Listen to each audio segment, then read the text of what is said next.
আচ্ছা, তোমাদের আজকে পরীক্ষা হয়েছে? আচ্ছা, আজকে কি পরীক্ষা হওয়ার কথা ছিল? তোমাদের পরীক্ষা হয় নাই আজকে? তোমরা কোন ক্লাসে পড়ো? হ্যাঁ, ক্লাস 3 আর 4। আজকে কি পরীক্ষা হওয়ার কথা ছিল? বাংলা। পরীক্ষা হয় নাই কেন? হ্যাঁ, তুমি কোন ক্লাসে পড়ো? 3-তে পড়ো। আজকে বাংলা পরীক্ষা হওয়ার কথা ছিল, নেয় নাই? কেন নিল না আজকে? জানো না? কি স্কুল থেকে কি বলছে? হ্যাঁ, পরীক্ষা বাদ দিয়ে খেলাধুলা করতে বলছে। হ্যাঁ,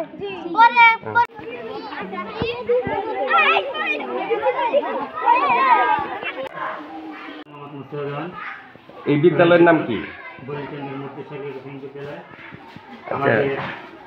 আমরা জানতে পারলাম যে আপনাদের বিদ্যালয়ে আজকে যে প্রাথমিক যে পরীক্ষা, সে পরীক্ষা যে নেওয়া হচ্ছে না, এই বিষয়ে জানতে চাচ্ছি। এই বিষয়ে জানতে চাচ্ছি আমাদের সরকারি শিক্ষকরা তারা আন্দোলনে আছে। আমরা তাদের সাথে কেউ আছেন, তাদের সাথে একমত মধ্যে, কিন্তু সমস্যা হলো যেদিন একটা বিশৃঙ্খলা অবস্থা আছে, এই জন্য পরীক্ষা একটা নিষিদ্ধ।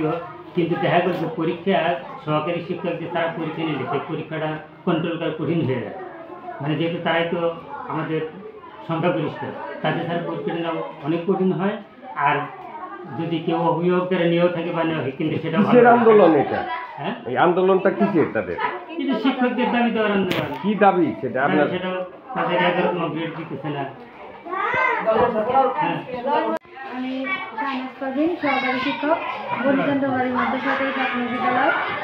আমরা অনেকদিন যাবতীয় আসলে আমাদের এই আন্দোলনটা চলতেছে, এটা একদিনের না, বারবার বিভিন্ন ধাপে ধাপে আমাদের এই আন্দোলন।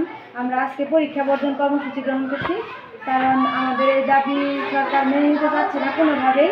যদিও আশ্বাস দেয়, বারবার আমাদেরকে একই আশ্বাস দেওয়া হচ্ছে যে মেনে নেওয়া হবে, কাগজ পাঠাচ্ছি, চিঠি দিচ্ছি, এরকম, কিন্তু আমরা ওই রকম আশানুরূপ কোনো অগ্রগতি দেখছি না। সেই জন্য আমাদের এই বাধ্য হয়েছি আমি 16 বছর যাবৎ এই সহকারী শিক্ষক পদে আছি, আমি একটাও টাইম স্কেল পাই নাই, এবং একই পদে আছি যে আজকে যারা জয়েন করে তারা আমাদের সাথে, এবং আমাদের যে 10 বছর এবং 16 বছর পূর্বে একটা টাইম স্কেল দেওয়ার কথা, সেটা বিভিন্নভাবে সরকার এড়িয়ে যাচ্ছে। কোনো ভেদাভেদ থাকছে না।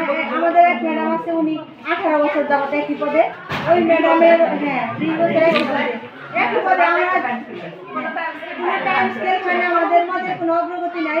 আমরা সরকারের কাছে আসলে দেখছি না কোনো কিছু, কোনো বাস্তবায়নের কোনো লক্ষণই নাই। যেখানে ফাইল ছিল সেখানেই পড়ে আছে।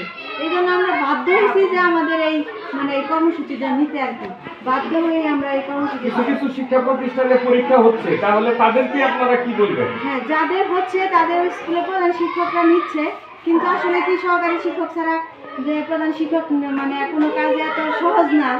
একটা স্কুল সহকারীদের এই অগ্রগতি বেশি। তারা আন্দোলনটা কতদিন আপনারা চালিয়ে যাবেন?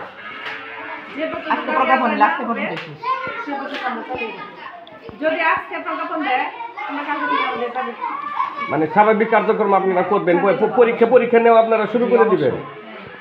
তো এখন সর্বশেষ এই যে হেড স্যার যেহেতু বললো যে একটা বিশৃঙ্খলার মধ্যে আছে, কোনো বিদ্যালয়ে পরীক্ষা নিচ্ছে আবার নিচ্ছে না, আসলে যে সাবজেক্টের ক্লাস নেয় আসলে পরীক্ষা তো তাদেরই তো নেওয়া দরকার। এখানে হেড স্যারের কি আসলে এটা সামাল দিতে পারবো কি আপনার কি মনে হয়? খাতা তো যে সেই ক্লাসের শিক্ষকরাই তো দেখবো।